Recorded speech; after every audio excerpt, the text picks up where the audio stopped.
talk about some of the extra, the cool stuff you got at your, I'm going to call it a laboratory because it's more like a Yeah. laboratory than a gym. Well, it kind of is because we're basically breaking down the athletes. So we have high speed treadmills where the kids can't slow it down. So basically, we're getting the same ground reaction stuff that on the ground. So I get to be able to put as much force always I come back. It's not like a traditional treadmill where you land and you can change the belt and okay, it's not really going 12 miles an hour or 15 miles an hour. No, but then we have mirrors in front. So not only are we right there behind the athletes spotting them, we're talking with them. We're saying, hey, watch your right arm, watch how your foot's landing. Well, now with the mirrors, they actually see it. And then the third component is they're feeling it. So when they're not with us, they're not in front of the mirror, they know like, oh man, this doesn't feel right. And it's a process because we got to train those muscles, the neural system and all that to adapt because they're, if a 15-year-old kid's been running probably about for 14 years, his body's adapted, kind of walking, jogging and stuff. And as we develop as an athlete, as a child and into an athlete, we get mechanisms that, oh, hey, our body works a certain way. So it takes us a little bit. So, but the three components is they're hearing what we're seeing, they're seeing what we're seeing, and then they can feel it. And that's kind of the biggest component for, especially doing sprint mechanics and things. We got to start with the stride and all that, the length of the stride, the turnover, the posture, the arm carriage, and the head position. There's a lot of stuff that kind of goes into running, and that allows us to do it all in one spot. If you just do like A skips and B skips, like track drills, okay, but now how does that correlate when I start going across the ground faster? Am I hitting the brakes? Am I slowing down? Am I changing my posture because I'm hitting the brakes? Well, that's detriment to my speed. And then also is I'm going to have some injury issues, possibly with IT band, patellar tendonitis, or something like that. So, but yeah, all that kind of goes together. Mike, this is the most unique gym. When I walked in there, I was like, man, this place has got it all. I mean, he's got all kinds of good stuff. So, Mike, we started talking about, because you are a track guy and you're talking about those giant treadmills that you have, which how many places in Wisconsin or across the country have those specific giant treadmills? Because those things are really high end. Yeah, there's different types. I would for 10 years I worked for a franchise, and then back in 2010 when I started XLR8, the owner and my boss shut down the facility, so I was able to purchase the equipment and things. So yeah, for that was a lot of my background is for 10 years I worked with a worldwide franchise that we had 160 sites worldwide. And so that's kind of where I got my start. And actually, Jeff Chambers, who you had on a while back with the Cato Collar, he actually brought this training facility to Oshkosh originally when I was in college. So that's kind of full circle. You had him on the show a couple of months ago. He's one of my mentors that I went to school. I was like trainer underneath him for a couple of years before he left for Mankato. But yeah, there's a lot of sites but there's other variations of treadmills out there now. But these are ones that I've used for 26 years now. What when you were talking about the kids coming in and the technique and the form that you have to teach them, does that happen for pretty much every of your clients of the kids that come in there, people that come into your gym? Do they all need like some type of remedial kind of work for their running? Because I know my running style is terrible. That's why I'm having knee replacement. We'll talk about that in a little while. But go ahead, talk about Yeah, it, because technique is everything. Yeah, it is. We break down everything because almost every sport, unless swimming is one of the ones that comes to mind, but majority of sports you have to run.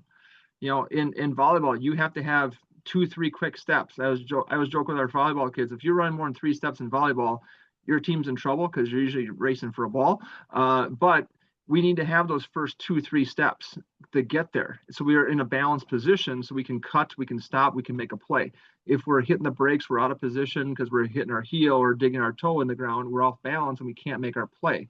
And so that's kind of a big thing is kind of breaking that down, because even if they don't have to run much in their game, what are they going to do in practice? They're going to run. They're going to condition. Right. Well, now if they're struggling with that, now they're going to be slower in practice. Well, that's where you can impress your coaches. But then also are you going to be better conditioned if you can be more efficient? You can go harder, longer if you're not wasting energy, but then also less stress on your body if you're having the correct foot strike and things. Especially put cleats on. You got some basketball players, but now they to play softball or baseball in the spring, and now their cleats are an extra half inch, 3/4 inch on the bottom of their foot. Well, now that changes how their foot hits, and then we have more deceleration forces. So that's going to limit how fast we can run to first base. You watch the playoffs right now. How many times is a bang bang play? Watching the Cubs Brewer game last night, it was a bang bang play. Well, a tenth of a second, that's huge. So you look at 10 steps, a hundredth of a second per step, that's a tenth of a second. So you're looking at really minimizing or maximizing every step so we can compound that in 10, 20, 30 steps when you're on the field. So fringe sports, but speed and agility and balance and quickness, these are all things that can be taught. How hard is it to teach the speed and quickness? And I'm sure it depends on the person, but what kind of value do you take out of it? What do you bring to the equation for these people? Yeah, like I said before, like kids develop as they're aging through, 5 years old to 10 years old. So they develop habits, they develop the strength in those joints. And so it could be, hey, we got to work on some mobility in your hip flexor, because when we push through, your hips tip forward, you tip forward because you don't have the hip flexibility. But then also there's some strength things that have to happen when we land. 100 pounds, I may be really good. Kids usually bounce around on the balls of their feet and stuff, but then also now they add 20, 30 pounds. Well, now they're not as strong enough to push through that. And now they land flat footed. They hit their heels, they hit brake. So that's where you see some of that where the kids grow, either, the longer levers of their legs, like their femur. Well, now it's a longer lever. Now it takes more strength to do the same thing. But then also you have more weight. So then that takes more force. So sometimes it's the flexibility and the strength as they're younger to get them ahead of it, and that's when they start going, they can have better results and less soreness and all that things. Where versus a high school kid, they're usually fully grown. Well, now we're doing a lot of things that, hey, now you're set for 10 years. Now it takes a little bit longer to get some of those changes, but allows us to kind of work on their posture, their foot strike, and things like that. But also they got to be able to generate the force with their body, because it's their body weight. And our tagline is the difference between two athletes is how much they accelerate. Well, it's how quickly they can move, but then also we kind of have a double edge on that one is, how much they accelerate, how many times they come into our facility, because the more time we have with them, the better results we can get. Let's talk about adults. You bring adults in there and you got some issues. I have my issue with my knee. Let's talk about the knee replacement situation, because you're kind of helping me with that too. And I'm sure there's millions of people having this procedure done. I had no idea. But do you get many clients in that are going through that, older adults that perhaps are going through that, or other adults or athletes that have had knee injuries? I mean, you've seen it. Yeah, we get a lot of like our athletes, but then I've had some parents that have torn ACL, and so we kind of help them when they get done with their physical therapy or getting close to get the functionality back of, hey, walking up steps better, going out for a walk. And I can go for a long walk versus, hey, I got to rest every once in a while. But you're doing a really good job with doing your prehab. You're getting all the strength, because you're going to lose some strength. Well, it's better to be ahead of it than like, oh, now I've got to get back to a good spot before I can see gains. But then, I also had a guy that he actually was at my house today doing putting a door in for me. He was having trouble climbing a ladder because he didn't have the mobility in his hips and the strength. And we worked on that kind of things, and he was able to start climbing ladders, and he actually got back into playing hockey. It just because he wanted to do that and his knees were always bothering him. So it's more of the functionality. As when you're older, you're not about getting ready for a sport. You're looking at, hey, how do I get through my day easier, more efficient, and now I'm not sore at the end of the day, and enjoy life. Oh, it's changed. Talk about the last 20 years, the last 10 years, last 2 years. I mean, Yeah. the gear, the cost, the camps, go for it, bro. You know all this stuff. Yeah, when I first started, it was more of, if you had a tournament team or a club team that you'd go to, it was like the best of the best. You had they had one team for that age group. And now you've kind of gotten where you have two, three, maybe four teams per age group per organization. And so that's just one thing. Is with the recruiting stuff, it's making sure you're not chasing it. It's going to the right things. If I always tell people, if you're looking at certain schools, go to their camps. Don't just go to every camp, because those are money makers for those schools. Those are fundraisers. So if you're going to go to a camp, you want to go to the ones that you're looking at those schools, so you can see the coach, you can see how they do practices and things like that. But yeah, it's one thing, as I always say, is for the amount of money we spend, and if we just got to make sure we spend the right money, like for training, okay, because we show our potential, we show how we work, and we show all that stuff. But if we don't do the training, we can go to every tournament we want, and we're not going to set ourselves apart. So it's How much making I sure we gotta add, put I'm all that sorry, together.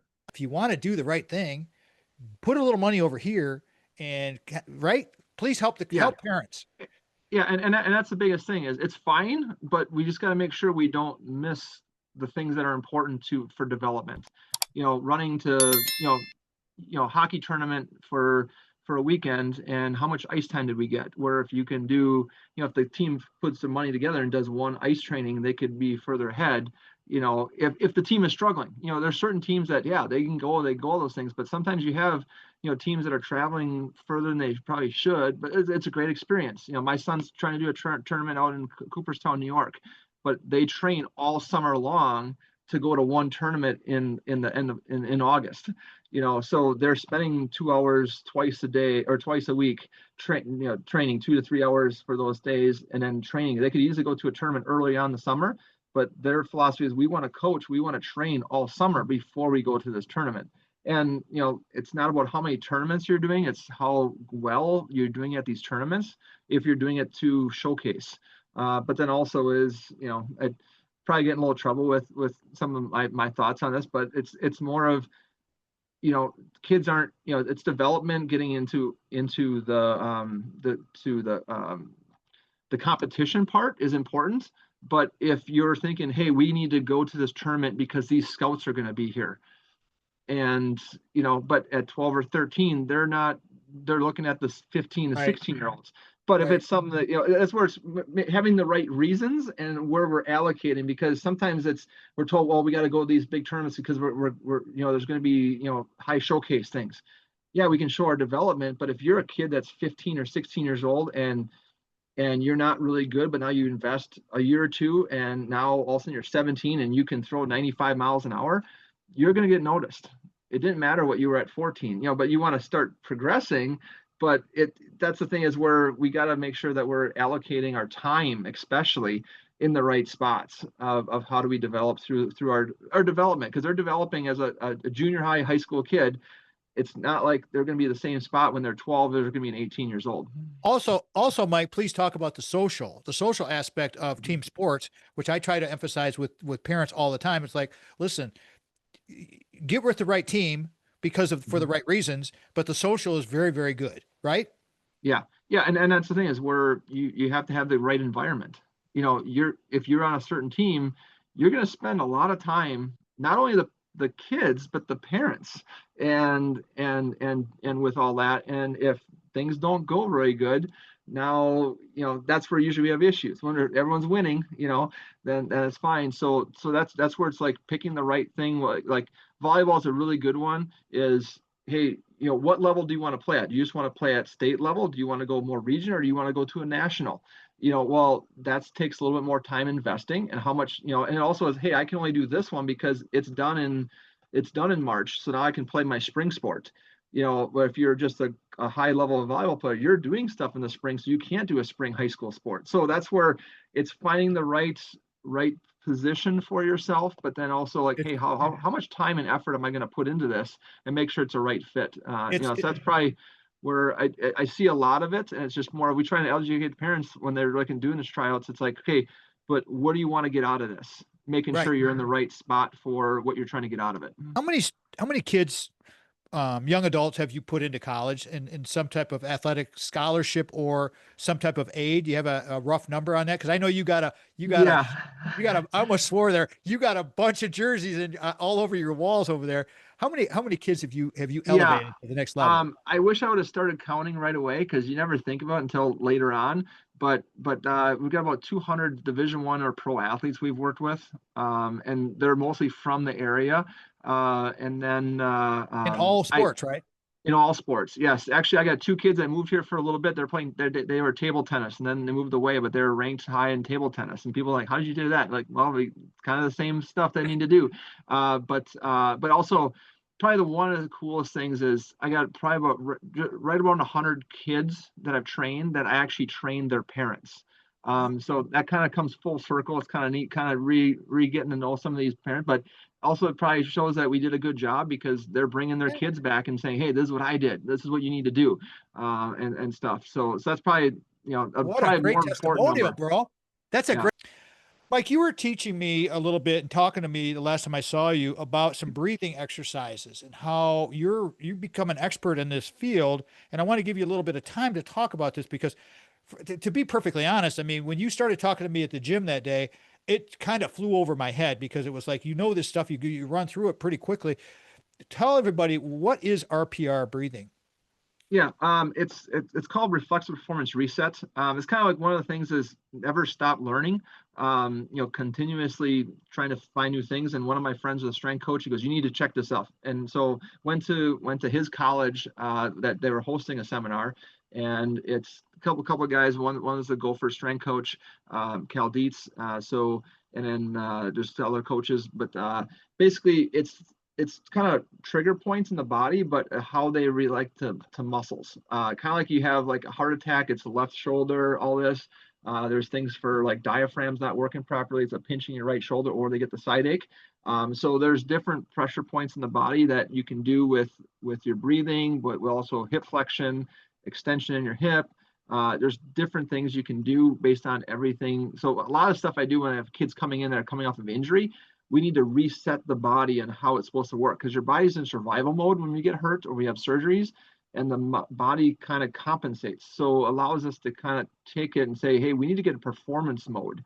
It kind of probably the easiest way is like if you walk into your living room, if you have a dimmer switch on, yeah, you flip the switch, it goes on, but it's not totally bright. It's there. We got strength, but we don't have full strength.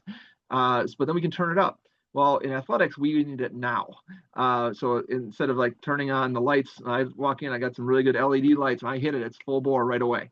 And that's what we're trying to do when we're doing the RPR is trying to get the body set so it can work the glute strength. Because if we don't have the right glute strength, well, it's going to affect how when we land, the knee pops in and our arch collapses a little bit, and stuff like that. So it allows us to kind of tweak the body a little bit, but we improve with that. You can improve your flexibility and strength and strength response basically for how quickly it fires in just doing those resets. I Which is gotta cool. say, let me take a quick break here, because the time when I was with Mike and he was telling me about this thing, we were doing some stuff, and he had me do some movements with my hip. Okay, because I've had this hip knee thing going on for like a long time, and I'm telling you, the release that you get, it was crazy. I mean, it's like opens up your, I don't know how it works, but it works. How does it work?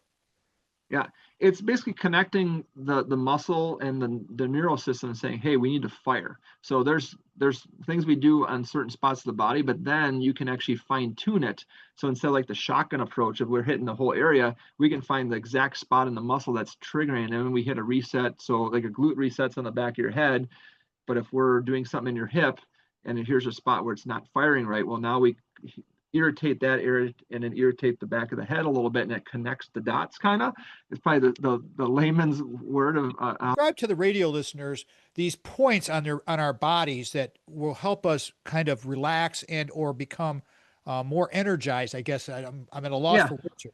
Is that So a good, but describe that for the radio listeners, please. yeah, so a basic one for like breathing is we're basically going to do like a belly breath. So instead of like people like breathe in, their shoulders raise up, we actually want to keep our shoulders still. And we're just going to try and exhale, your stomach goes in. As I inhale, my stomach should go out. Like if you have your hand on your belly button, you should be pushing into your hand when you inhale and exhale. Then you take one hand, you kind of take your knuckles and you go right down like your sternum, basically from the bottom of your throat, like on that bone right down the middle of your chest. You're just going to rub basically irritating it, like you're trying to rub through your bone. And then you can kind of cup your fingers, and then you're going to rub underneath your rib cage, like you're trying to hit the bottom and inside of your rib cage. and starting, in the middle. Don't hit that xiphoid process, like you're supposed to stay away from for CPR, but right underneath the rib cage, you work it all the way around to your sides. And that's the breathing reset. So a lot of times people are having trouble breathing, or their shortness of breath. Yeah, you focus on that diaphragmatic breathing, but then you do that, it helps reset your breathing. So that's a one that it's kind of like the first one, just to kind of, because then if we get your body relaxed and say, hey, we're breathing right, well, now we can go a lot further with other stuff. I need a quick takeaway from you because we're going to run out of time here. Mike, got about a minute to go. Mike Draheim's been my guest today, everybody. XLR8 Sports Training. What's your takeaway from your first visit with us? For just the biggest thing is athletes and parents need to know is there's avenues to get better. Where if I'm just doing the stuff at my school with everyone else, am I going to progress?